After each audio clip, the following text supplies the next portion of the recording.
খাবে, আমার মেয়ে কি খাবে, আমার স্ত্রীর কি হবে, আমি মরে গেলে আমার স্ত্রীর জন্য কি হবে, এই চিন্তা সবাই করি। কিন্তু মরণের পরে আমার অবস্থাটা কোন জায়গায় গিয়ে দাঁড়াবে, আমার ঠিকানাটা জান্নাত বা জাহান্নাম, কোন জায়গায় আমি গিয়ে পৌঁছাবো, এটুকু নিয়ে ভাবার মতো সময় আমাদের হাতে এখন খুব কম। আপনি সকালে ঘুম থেকে উঠে প্রথমে যে চিন্তাটা আসে, কি চিন্তা? আজকে দুপুরে কি খাবো, তাই তো? আজকে কত টাকা উপার্জন হবে, দোকানটা যদি খুলি বা দোকানটা যদি ওপেন করি সেখানে কত মাল কামাতে পারবো, বা গতকাল যা উপার্জন করেছি তার চাইতে আজকের উপার্জনটা বেশি হবে কিনা, এই সমস্ত চিন্তা নিয়ে আমরা ব্যস্ত থাকি। কেন বলুন তো? আমরা যাদের সঙ্গে ওঠা বসা করি, যাদের সঙ্গে চলি, যারা আমাদের বন্ধু, যারা আমাদের ফ্রেন্ড সার্কেল বা আমাদের সোসাইটির ব্যক্তিরা, বেশিরভাগ দুনিয়া নিয়ে ব্যস্ত থাকে। কিন্তু আমরা যদি একটু আখেরাত কামী মানুষদের সাথে মিশি, তাদের সোহবতে যাই, যাদের মধ্যে আখেরাতের প্রতি ভয় আছে, যারা আখেরাত নিয়ে চিন্তা করে, আল্লাহওয়ালা, নেককার, পরেজগার, হাক্কানি আলেমে দিন যারা, ওলামায়ে কেরাম যারা, যাদের কাছে শরীয়তের ইলম রয়েছে, তাদের সঙ্গে যদি আমরা একটু ওঠা বসা করি, তখন দুনিয়াটা তুচ্ছ মনে হবে, আখেরাতটা তখন বড় মনে হবে। আখেরাতটা কি মনে হবে বলেন না? বড় মনে হবে। কিন্তু আমাদের কাছে দুনিয়া বড়।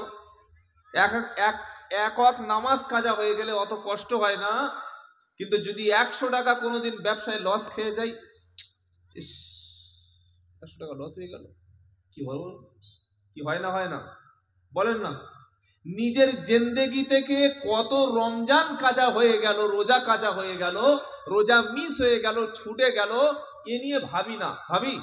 ভাবলে কি আর যারা রোজা করে না তারা ঈদের নামাজে যাবে? কি বলছেন? যে রোজা করে না সারা মাস, এটা যদি ভাবতো যে আমি কত বড় ফরজ ইবাদত ত্যাগ করেছি, ওই ঈদের নামাজে যেত না। বরং ঈদের নামাজের প্রথম কাতারে আগে কারা যায়? যারা পাকা বেরোজগার লোক, যারা সারা মাস রোজা রাখেনি, তারাবি পড়েনি। কি বুঝলেন বলেন? আখেরাতের ক্ষতিটা নিয়ে আমরা ভাবি না, অথচ মৃত্যুর পরে দুনিয়ার সমস্ত বন্ধু বান্ধব সবার সাথে আমাদের সম্পর্ক চুকে যাবে, সবার সাথে সম্পর্ক চুকে যাবে, পুরো ঝামেলাটা শেষ হয়ে যাবে। কিরকম অবস্থা হবে? ফাইদা নুফিখা ফিস সূরি ফালা আনসাবা বাইনাহুম ইয়াউমাইদি ওয়ালা ইয়াতাসাআলুন।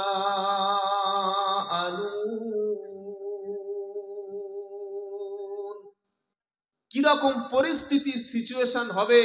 আল্লাহ পাক কোরআনের মধ্যে বান্দাকে সাবধান করেই দিয়েছে। যদি বান্দা কোরআন খুলতো, আখেরাতের জিন্দেগি সম্পর্কে ভাবতো, মরণের পরের অবস্থাটা কি হবে এটা নিয়ে ফিকির করত, চিন্তা করত, তাহলে পরিবর্তন হতো। আমরা তো কোরআন নিয়ে সেই সময় খুলি ভাই যে সময় লোকটা মারা গেছে। কি বলছেন, হ্যাঁ না বলেন না? মারা গেছে, এবার সবাই গোল হয়ে তার কাছে বসে যাই, ছেলে রে, এই হাফেজ সাহেব, এক খতম পড়ে দাও, আমার আব্বা মারা গেছে, এক খতম পড়ে কমপ্লিট করে তবে কবরে দিয়ে দাও। তো যদি এই আয়াতটা বা আখেরাত সম্পর্কে কথা, আখেরাতের ভয়াবহতা যদি মরণের পরে কারো শোনানো হয়, তখন শুনিয়ে লাভ হবে? তখন তো যাওয়ার হয়ে গেছে। পরীক্ষার রেজাল্ট যখন পরীক্ষা দিয়ে বার হয়ে বলছিস, যদি এটা লিখতাম না ভালো হতো, তখন আর ভেবে কি হবে? তখন তো প্রশ্নপত্র জমা হয়ে গেছে। আল্লাহ পাক শোনাচ্ছে, কি শোনাচ্ছে? ফাইদা নুফিখা ফিস সূরি ফালা আনসাবা বাইনাহুম ইয়াউমাইদি ওয়ালা ইয়াতাসাআলুন। 18 পারা সূরা আল মুমিনুনের একদম 7 নম্বর পৃষ্ঠা 101 নম্বর আয়াতে আল্লাহ পাক শোনাচ্ছে, ইসরাফিল আলাইহিস সালাম বাঁশি নিয়ে মুখে রেডি হয়ে দাঁড়িয়ে আছে। আল্লাহ পাক যখন নির্দেশ দেবেন, নির্দেশ আসার সাথে সাথে 1 সেকেন্ড তিনি দেরি করবেন না। বাঁশিতে যখন ফু দিয়ে দেবে, সিঙ্গা যখন বাজিয়ে দেবে, সেদিন কবর থেকে সবাই উঠবে। কবরবাসী যখন হাসরের ময়দানে উঠবে, ফালা আনসাবা বাইনাহুম, সেদিন পরস্পরের যত সম্পর্ক, সব সম্পর্ক ছিন্ন হবে।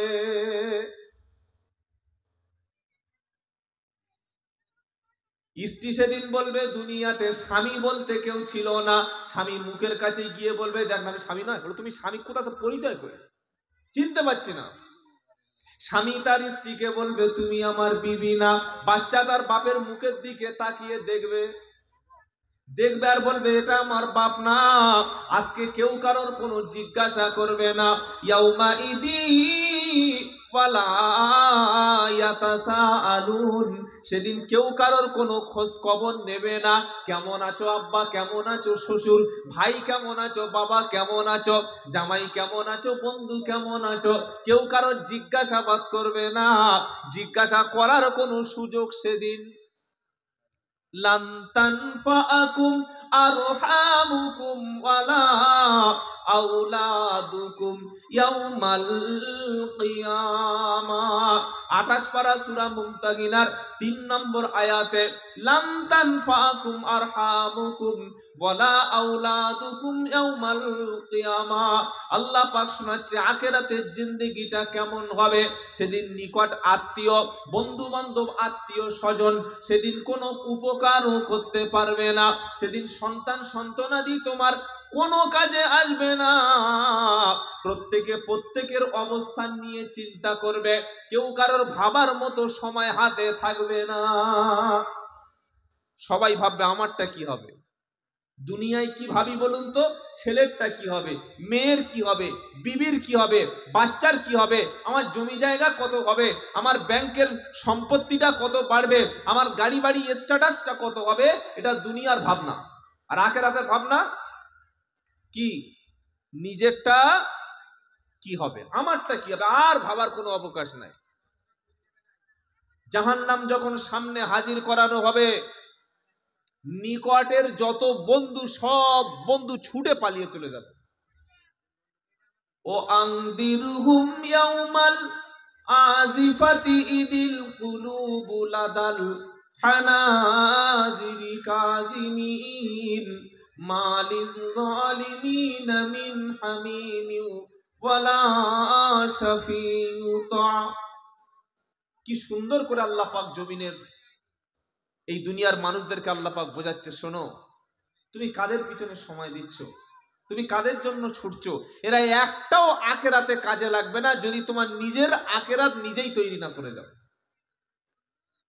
24 পারা সূরা মুমিনের 18 নম্বর আয়াতে 8 নম্বর পৃষ্ঠা 3 নম্বর লাইনে আল্লাহ পাক শোনাচ্ছে, আখিরাতের শাস্তির মুখোমুখি, জাহান্নামের আযাবের মুখোমুখি, কিয়ামতের দিন ভয়াবহতা সামনাসামনি যেদিন বান্দা হবে, ভয়ে সেদিন জিহ্বাটা, কলিজাটা গলার কাছে চলে আসবে। আচ্ছা, আপনারা বাঘ দেখেছেন? বাঘ, আপনার কেশপুরে বাঘ আছে নাকি? বাঘ নাই। চিড়িয়াখানায় দেখেছেন তাই তো, বা সুন্দরবনে দেখেছেন। হঠাৎ ঘুমিয়ে আছেন ঘরের মধ্যে, এই রকম বড় ধরনের একটা 10 ফুটের বাঘ যদি রাত্রেবেলা উঠে দেখেন মুখের কাছে, কি হবে? পেচ্ছাপ থাকবে? কখন যে লুঙ্গি খুলে ঘেমে পেচ্ছাপ পায়খানা সব একবার হয়ে যাবে। যাবে না? যাবে না? বিবি শুয়ে আছে, ডাকার মতো ক্ষমতা থাকবে না। হবে ক্ষমতা? এর চাইতে কঠিন ভয়াবহ কিয়ামত, সামনে আগুন দেখতে পাবে। সেদিন কলিজাটা ভয়ে বান্দার গলার কাছে চলে আসবে, কিছু ভাষা মুখে থাকবে না। সেদিন কোনো নিকট আত্মীয়, কোনো বন্ধু, কেউ আপনার কোনো কাজে আসবে না। সেই রকম পরিস্থিতি সামনে যখন আসবে, ছেলে এবং বাপের সম্পর্কটাও নষ্ট হবে। সেজন্য ছেলেকে যদি কিয়ামতের দিন কাজে লাগাতে হয়, আগে সন্তানটাকে কোরআনওয়ালা বানিয়ে দাও, তবে সন্তান আখেরাতে তোমার কাজে লাগবে। বললে হুজুর ছেলে আখেরাতে যে কাজে লাগবে না, এটা আপনি কোত্থেকে পেলেন? আল্লাহ পাক বলছে তাহলে চলো সূরা লুকমানটা খুলে দেখো। ইয়া আইয়ুহান নাসুত্তাকু রাব্বাকুম ওয়াখশাউ ইয়াওমান লা ইয়াজজি ওয়ালিদুন আন ওয়ালাদিহি ওয়ালা মাউলুদুন হুয়া জাজিল আন ওয়ালিদিহি শাইয়্যা। 21 পারা 13 পৃষ্ঠা 6-7 নম্বর লাইনে 31 নম্বর আয়াত সূরা লুকমান।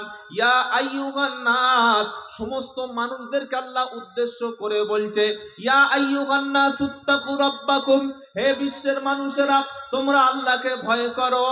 আর সেই কিয়ামতের দিন ভয় করো যেদিন পিতা তার সন্তানের কথা ভুলে যাবে, পিতা তার সন্তানকে কোনো পরিচয়টা দেবে না, পিতা তার সন্তানকে কিয়ামতে কোনো কাজে লাগবে না। সন্তান সেদিন, ছেলে সেদিন আব্বাকে আব্বা বলে পরিচয়টুকু করবে না। স্ত্রী আর স্বামীর সম্পর্ক তো দূরে চলে গেল, বাপ এবং সন্তানের সম্পর্কটা সেদিন নষ্ট হবে। সেই কিয়ামতের মুসিবতের দিনেতে এক শ্রেণীর ব্যক্তির মাথায়, এক শ্রেণীর মানুষের মাথায়, তার শরীরে আল্লাহর পক্ষ থেকে সেদিন নূরের টুপি পরিয়ে দেওয়া হবে। সুবহানাল্লাহ এখন বলার দরকার নাই, এই সোমবার মঙ্গলবার দিকে একবার বলবেন, জোরে বলুন না সুবহানাল্লাহ। কিসের টুপি? নূরের টুপি। পঞ্চায়েত থেকে ডেকে যদি সেলিমের বাপের দুটো ত্রিপল দেয়, প্রধানের হাতে চুমু খাচ্ছে, আহ ভাই সত্যি তুই কি উপকার করেছিস। প্রধান কি নিজের বাপের ঘর থেকে দিয়েছে? কি বলছেন বলেন? সরকার ঢালাই রাস্তা ফেলে দিয়েছে, মসজিদে না সেজদা দিয়ে ঢালাই রাস্তা সেজদা দিচ্ছে। কেন? বললো উফ কি কাজ করে দিয়েছে। হ্যাঁ অবশ্যই কাজ করেছে। সরকার কি নিজের বাবার টাকায় দিচ্ছে? ভাই জনগণের টাকা, আমাদের ট্যাক্সের টাকা। কথা মনে থাকবে। আল্লাহ পাক বলছে এ তো সরকারি একটা অনুদান পেয়ে তুমি খুশি। যে একটা ঘর দিয়েছে তার ঝান্ডা ধরে গোটা জিন্দেগিটা ভাই তোর জন্য জীবন দেব। কি করতে হবে বল? তুই আমার একটা ঘর দিয়েছিস, ওকে নিজের বাপের ঘর দিয়েছে। মোদী সরকার ঘর দিক আর মমতা ব্যানার্জি ঘর দিক বা রাস্তা তৈরি করে দিক, এগুলো জনগণের টাকায় ভাই। মমতার শাড়ির আঁচল থেকে এরকম খুলে দেয় না, আর মোদী চাচার ওই প্যান্টের পকেট থেকেও খুলে, আমাদের টাকা। তো তাদের টাকা রাজনৈতিক ব্যক্তিদের কাছ থেকে নিয়ে আমরা প্রধানের পিছনে, এমএলএ এমপির পিছনে এরকম ছুটছি। ভাই তোর জন্য জীবন দিয়ে দেবো, কি করতে হবে বল? এরকম মোটা মোটা দেখি সেদিন ব্রিগেড একটা মিটিং হচ্ছে, এরকম বড় ফ্ল্যাগ আছে, কোন কোন কোন রাজনৈতিক দলের আমি বলবো না, বড় বড় ফ্ল্যাগ রয়েছে, সেই পার্টির ঝান্ডার পিছনে এরকম দুবুট করে বাঁশ কাটা, কাঁচা বাঁশ। কেন? বললে ওই ফ্ল্যাগটা খুলে নিয়ে এই বাঁশ দিয়ে ধুনে দেব। এরকম বড় বড় দাড়ি মুসলমান সব ট্রাক ভর্তি করে যাচ্ছে, বাস ভর্তি করে যাচ্ছে। তবে আপনাদের কেশপুরে সব আল্লাহর ওলি মানুষ তো, পীর মানুষ, এখান থেকে কেউ যায় নাই ভাই। কি বুঝলেন? একটা ঘর পেয়েছে, চাকরি জিরো, পড়াশোনার স্কুলের শিক্ষা ধ্বংস, মদের দোকান প্রতিটা এলাকায় এলাকায়। কি মদের দোকান বেড়েছে না কমেছে? বেড়েছে। এই পরিস্থিতিতে আপনার সন্তানকে বাঁচানোর জন্য ইসলামী শিক্ষা ব্যবস্থা, কোরআনের শিক্ষা ব্যবস্থা, আখিরাতের শিক্ষা ব্যবস্থা, হাদিসের শিক্ষা ব্যবস্থা ছাড়া বাঁচানোর কোনো উপায়। এজন্য তো আজকের আসামের সরকার মাদ্রাসা বন্ধ করে দিচ্ছে। বাংলায় হবে, সময় আসছে। কেন? মাদ্রাসা থাকলে মদের বোতল বিক্রি হবে না, মাদ্রাসা থাকলে লটারির টিকিটটা কে কিনবে, মাদ্রাসা থাকলে গাঁজায় ভিড় হবে না, মাদ্রাসা টিকে থাকলে সেখানে সুদের আড্ডা চলবে না। তাই মানুষের ঈমান ধ্বংস করতে হলে প্রথমে শিক্ষাটা ধ্বংস করতে হবে। মানুষের ঈমান ধ্বংস করতে হলে প্রথমে কি ধ্বংস করতে হবে? শিক্ষা। এই মোটা মোটা বাঁশ নিয়ে যারা ছুটেছে, কেন ভাই? একটা ঘর দিয়েছে, ত্রিপল দিয়েছে, কিছু অনুদান দিয়েছে, তাই তো নিজের বাপের টাকায় দেয় নাই। আমি কোনো দলকে অপমান করছি না, সবাইকে সম্মান জানিয়ে বলছি। যারা রাজনৈতিক দল আছেন বা রাজনীতি করেন, আমি আপনাদের শ্রদ্ধার চোখে দেখছি, সম্মান করছি ভাই। কিন্তু যারা পিছনে ছুটছো দলদাস হয়ে, তোমরা সরকারি মাল পেয়েছো তাই ছুটছো। যে আল্লাহ পাক তোমার শরীর দিয়েছে, চক্ষু দিয়েছে, কান শোনার মতো ক্ষমতা দিয়েছে, দেখার মতো চোখ দিয়েছে, তোমাকে অক্সিজেন সাপ্লাই করছে, তোমাকে সুস্থ রেখেছে, সুন্দর বিবি দিয়েছে, রাতের বেলা ঘুম দেয়, তোমার খাদ্যর পরিবেশনটা যে আল্লাহ পাক করিয়ে দেয়, এই আল্লাহ পাকের জন্য তুমি কত সময় ব্যয় করেছো? রাত্রেবেলা একটু ক্যালকুলেটর নিয়ে ক্যালকুলেশন করবেন, ক্যালকুলেটরের মধ্যে সব ধরা পড়ে যাবে। কথা মনে থাকবে?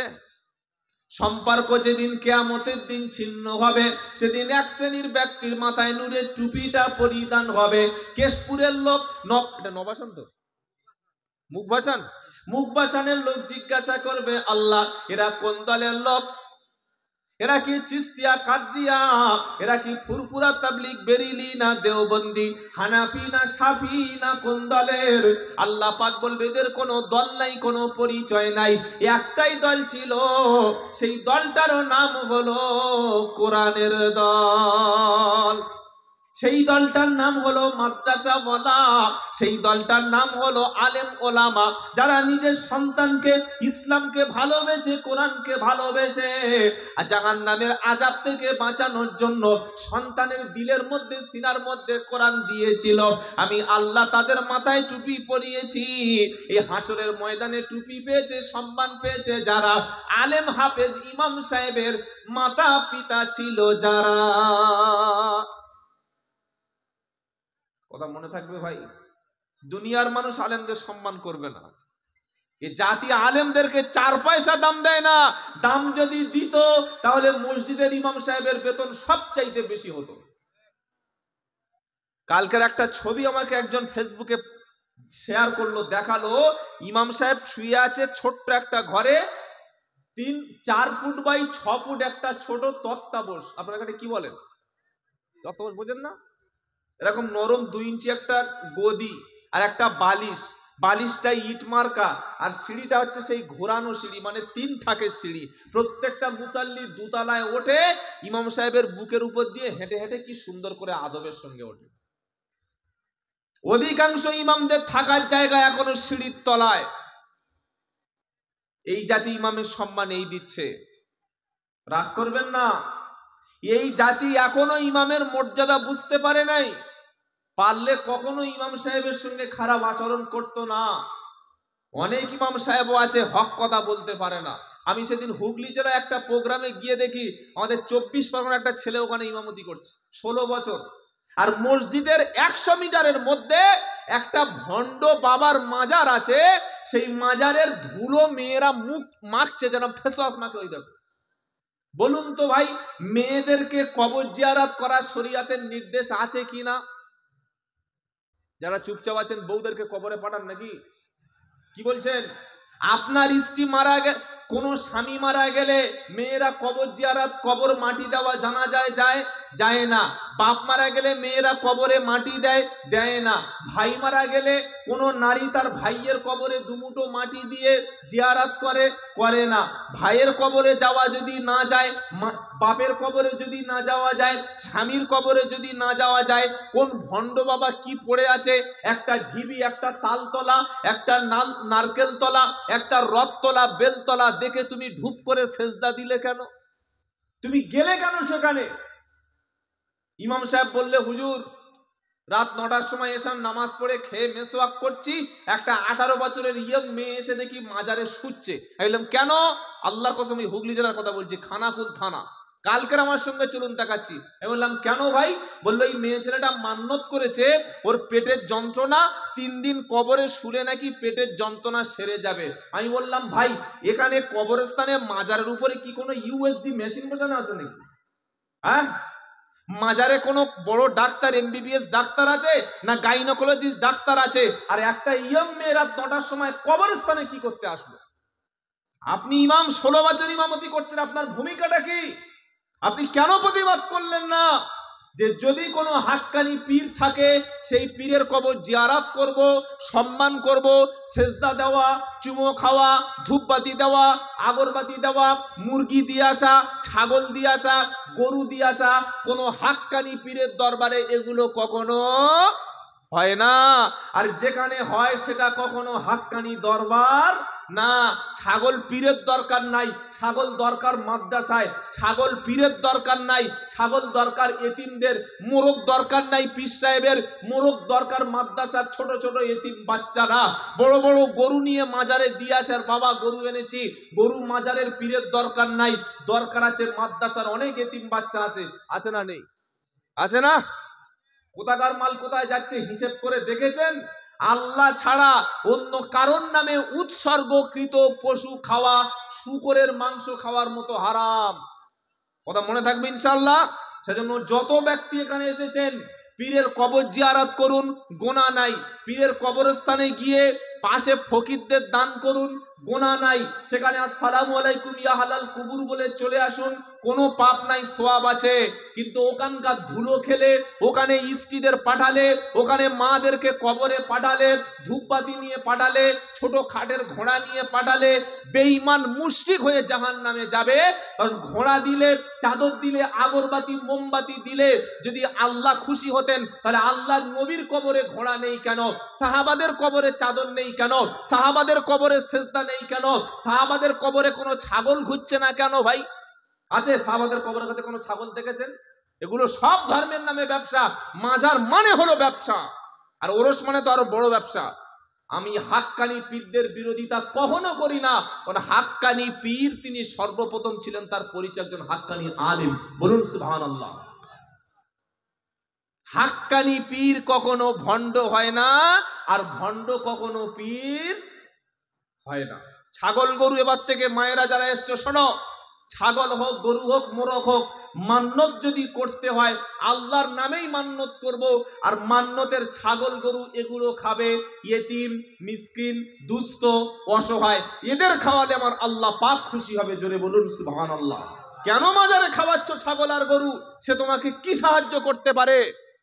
আল্লাহ পাক বলছে কিয়ামতের দিন আমি আমার নেক বান্দাদের মাথায় সেদিন নূরের পাগড়ি তাজ পরিয়ে দেব।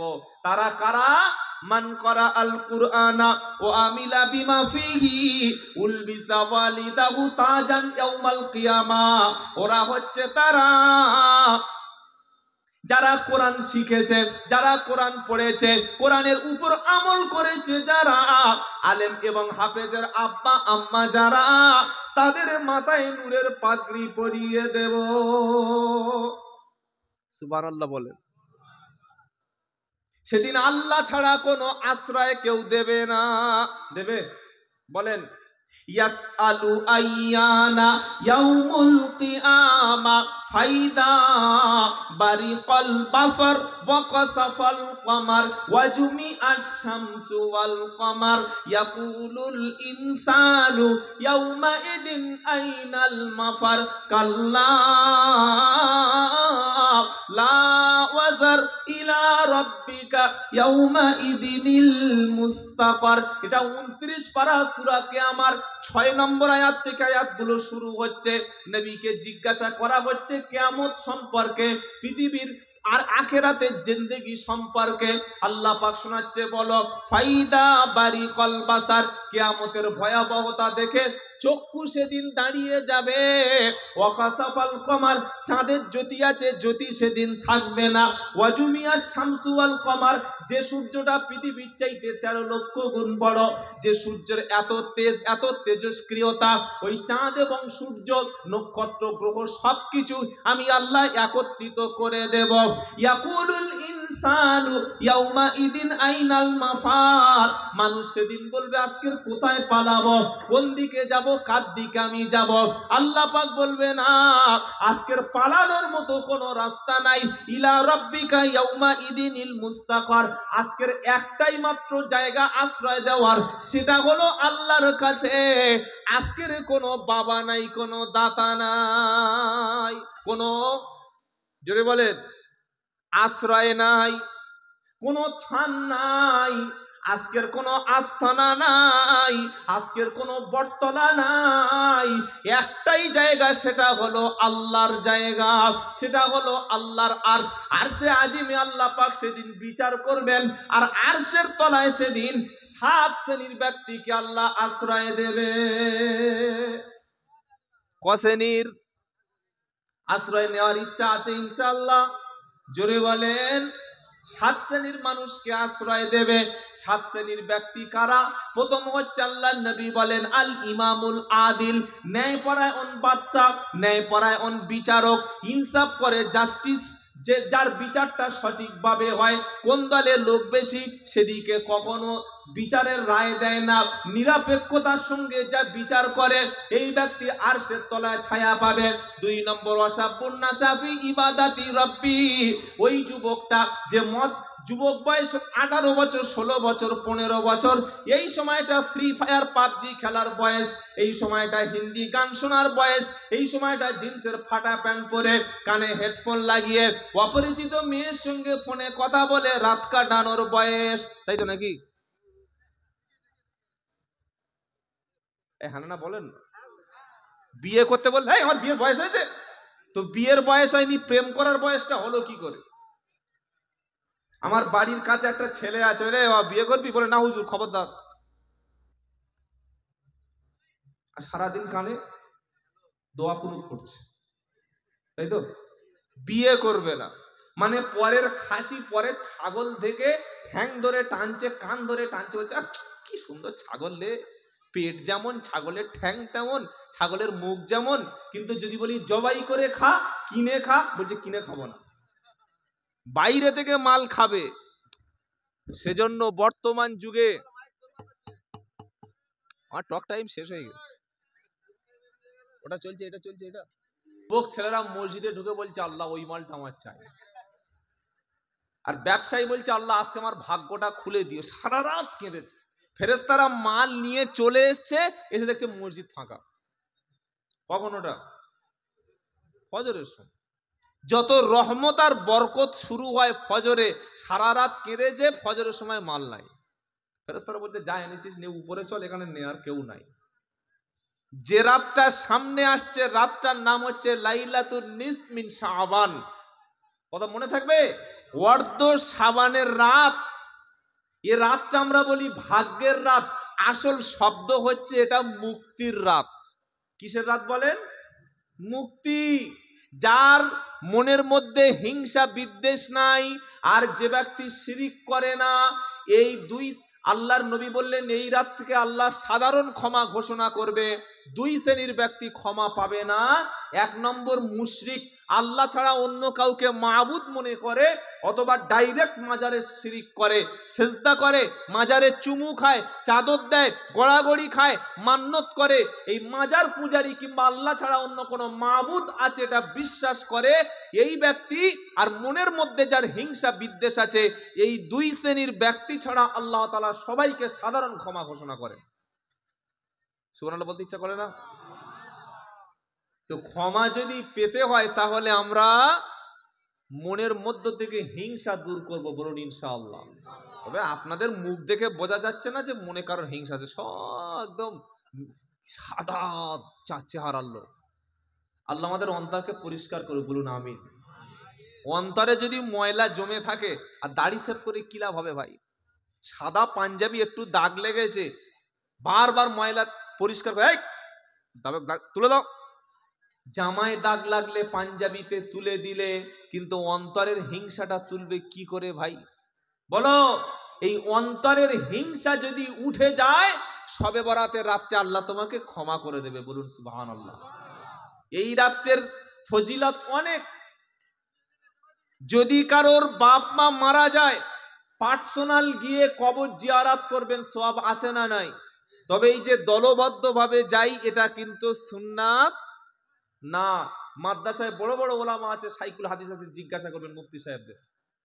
নাম্বার 3, যদি কারোর নফল নামাজ প্রতিদিন কেউ তাহাজ্জুদ পড়ে, অথবা নফল নামাজ যদি কেউ পড়তে চায় পড়তে পারে, নির্দিষ্ট কোনো সংখ্যা হাদিসে কোথাও নির্দেশ নাই।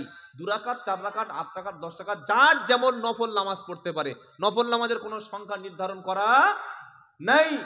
কেউ যদি মনে করে কোরআন তেলাওয়াত করব শবে বরাতের রাতে, কোনো অসুবিধা, জোরে বলেন, নাই।